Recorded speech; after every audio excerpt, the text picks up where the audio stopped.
2012 से 2017 तक के अखिलेश राज में जिस तरह उत्तर प्रदेश के पश्चिमी हिस्से में दंगे हुए, उसकी त्रासदी अभी तक लोगों के जहन से गई नहीं। बीजेपी की ओर से अमित शाह ने कैराना से लोक संपर्क अभियान चलाकर उसी पुराने घाव को वापस सहलाने की कोशिश करते हुए दिखाई दे रहे हैं, जिसने 2017 से चुनाव में पश्चिमी यूपी में बीजेपी को सबसे ज्यादा सीटें दिलाई थी।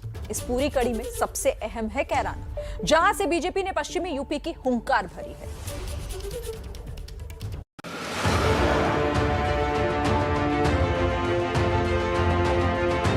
पश्चिमी उत्तर प्रदेश की 2 सीटें कैराना और सरधना बीजेपी के लिए एक बार फिर वोटों की बड़ी सौगात लेकर आता दिखाई देता है।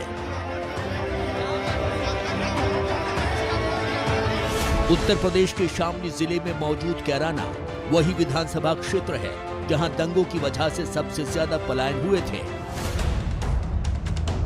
बीजेपी इसे कैराना का मॉडल कहती है और इस मॉडल के जरिए वो एक बार फिर वोटों की वही फसल काटने की कोशिश में है। कैराना विधानसभा सीट अपने आप में एक सबसे दिलचस्प लड़ाई है। एक ऐसी सीट है जहां पर चौधरी हुकुम सिंह की चौपाल हमेशा लगी है, तो वहीं मुनव्वर हसन का चबूतरा। लेकिन बात सिर्फ हिंदू, मुस्लिम, गुर्जर, जाट और इन सब की नहीं है, बात है ऐसे मतदाताओं की। इस पूरी सीट पर करीब 3,85,000 मतदाता हैं और इसी सीट पर 1,45,000 मुस्लिम मतदाता हैं। ऐसे में जिसकी लाठी उसकी भैंस, लेकिन जीत की कुंजी तो वोटर के हाथ में ही है। इकरा कैराना आई हैं, चुनाव के मैदान में उतर रही हैं। लंदन से यहाँ तक का सफर कैसे देखती हैं?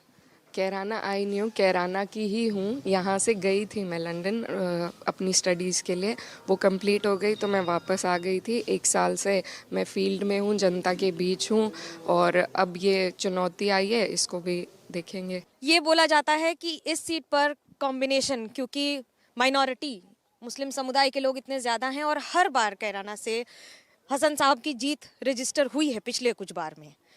पिता के बाद अब इस सीट को जीतना कितनी बड़ी चुनौती आपके लिए? मेरे पिता भी यहाँ पर 7 बार विधायक रहे हैं कैराना विधानसभा में और सांसद भी रहे हैं।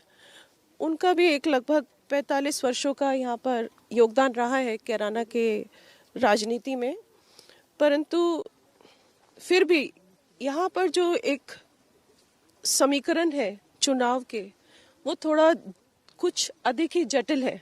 इस कारण ही थोड़ा मामला टफ हो जाता है। कैराना है जहां पहले से लोग पलायन कर रहे थे। आज मैं जब राउंड लेने निकला, उन्होंने कहा मोदी जी की कृपा हो गई, भाजपा की सरकार बनी, योगी जी ने कानून और व्यवस्था को सुधारा है, हमें पलायन करने वाले पलायन कर गए हैं। ये जो आत्मविश्वास उत्तर प्रदेश की जनता में मैं देख रहा हूं, मुझे लगता है कि आने वाले दिनों में उत्तर प्रदेश भारत का सबसे विकसित राज्य बनने जा रहा है। आज अभी मैं मित्तल परिवार के साथ बैठा था, कभी उनको भी पलायन करना पड़ा था।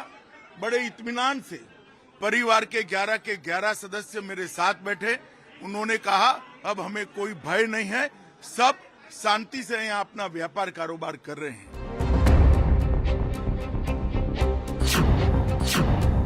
अब बात करते हैं सरधना की, जहां बीजेपी पिछली बार भी ध्रुवीकरण करने में कामयाब रही थी और आशंका इस बार भी दिखाई दे रही है। फर्स्ट फेज में है 55 सीटें डिक्लेयर हुई हैं। 55 में से मैं गारंटी के साथ कहता हूं कि 50 से 51 सीटें भारतीय जनता पार्टी जीतेगी। अब आप इसी से नुकसान और फायदे का आइडिया कर लेना। 55 में से पहली बार हमारे पास 45 थी, इस बार हम 51 और 52 सीटें जीतने जा रहे हैं। उनमें हमारे जो सामने उम्मीदवार है, उन उम्मीदवार को 2 बार जनता जिता चुकी है। वो आज तक जनता की अपेक्षाओं पर खरे नहीं उतरे।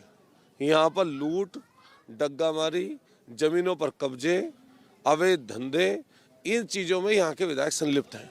और ये चीज़ मैं नहीं बोल रहा हूँ, ये जनता आपको बता सकती है। और यहाँ पर सबसे ज़्यादा अगर कुछ उन्होंने काम किया तो गरीबों का असम्मान करने का काम किया, लोगों को उत्पीड़ित करने का काम किया।